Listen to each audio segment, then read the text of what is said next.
Halo, assalamualaikum warahmatullahi wabarakatuh. Perkenalkan kembali, nama saya Puji Lestari Maulida. Di minggu kali ini saya akan ngebahas sharing atau ngebahas lagi tentang sesuatu yang relate sama kehidupan, yaitu masih tentang hukum juga, tapi yang relate sama kehidupan sehari-hari aja. Nah, itu pembahasannya itu masih dari hukum online yang bisa kalian akses di search engine kalian di handphone juga bisa. Itu banyak banget pembahasan tentang hukum-hukum yang terjadi di kehidupan sehari-hari, intinya kayak gitu. Dan di minggu kali ini itu akan ngebahas tentang sesuatu yang mungkin gak asing kalian denger atau kalian pernah alamin sendiri. Itu tentang somasi. Mungkin bakalan ngejelasinnya secara simpel aja tentang apa itu sih somasi, terus dasar hukumnya gimana, kayak gitu. Lebih ke singkat aja sih di pembahasannya. Yang pertama itu tentang somasi sendiri. Somasi itu apa sih?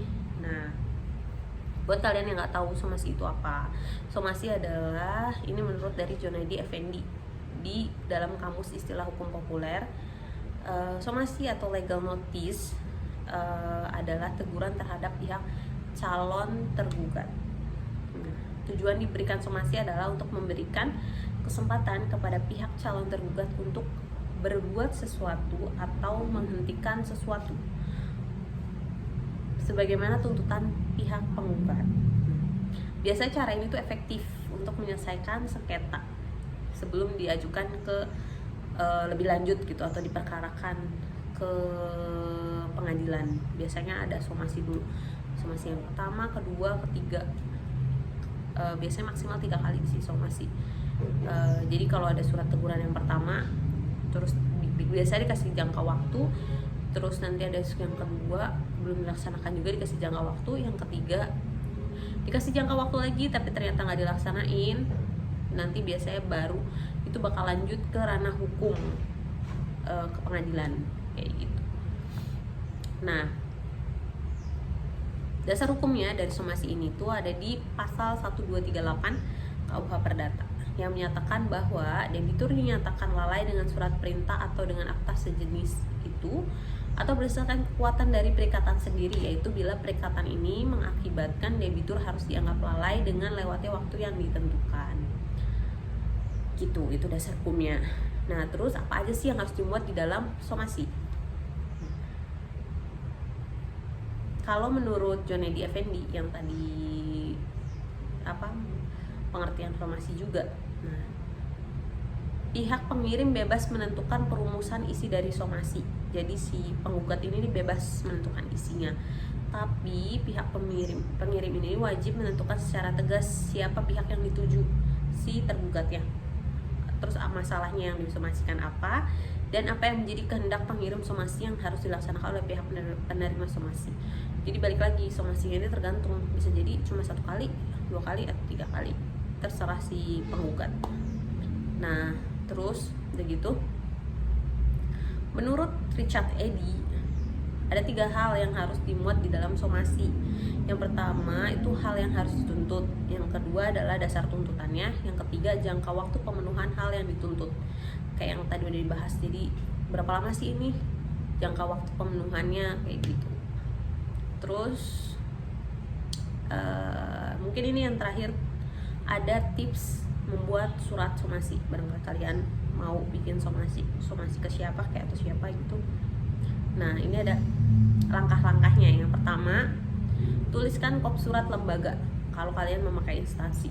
Biasanya kayak pakai pengacara kayak gitu kan kalau untuk somasi kayak gitu. Atau misalkan PT mensomasi siapa gitu, itu kan ada kop suratnya tuh. Terus yang kedua, jelaskan secara jelas identitas dari calon tergugat yang dituju. Itu bisa perorangan atau instansi, itu harus dijelaskan secara jelas identitasnya. Terus yang ketiga, tuliskan secara tepat poin serta duduk perkara yang menjadi permasalahan serta hal yang dituntut. Jadi permasalahannya apa itu harus jelas. Terus kita menuntut apa sih dari permasalahan itu, nah itu harus jelas juga. Yang keempat, beri jangka waktu kayak yang udah disebutkan di awal. Jadi harus memenuhi si prestasi ini berapa lama gitu, entah jangka waktu 3 hari, 1 minggu kayak gitu. Terus Terus yang kelima, tentukan upaya hukum lanjutannya yang nantinya ditempuh apabila tidak dapat memenuhi prestasi yang dituntut. Jadi misalkan somasi pertama ini nggak bisa dilaksanakan atau diabaikan, nanti mungkin di bawahnya tuh bakal ditulis setelah 3 hari tidak ada pemenuhan maka akan dilakukan somasi kedua. Terus setelah somasi 2 akan dilakukan somasi ketiga, atau yang terakhir akan dilaporkan berdasarkan hukum yang berlaku, misalkan kayak gitu, di pengadilan negeri yang berwenang gitu, di mana pengadilan negerinya kayak gitu. Terus yang terakhir, bubuhkan tanda tangan serta nama yang jelas gitu. Ini ada latar belakang yang harus diperhatikan di dalam membuat surat somasi. Hal-hal yang harus diperhatikan itu sampaikan, yang pertama sampaikan latar belakang permasalahan di dalam surat somasi. Terus somasi harus menyatakan perintah atau teguran, jadi harus jelas tuh itu tuh bentuknya perintah atau teguran. Terus yang ketiga, permintaan di dalam surat somasi harus jelas, misalnya meminta apa nih, dia harus melakukan apa, itu harus jelas. Terus yang keempat, ada ruang negosiasi atau win-win solution bagi kedua belah pihak.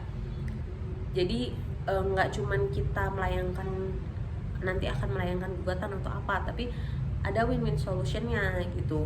Jadi calon penggugat pun bisa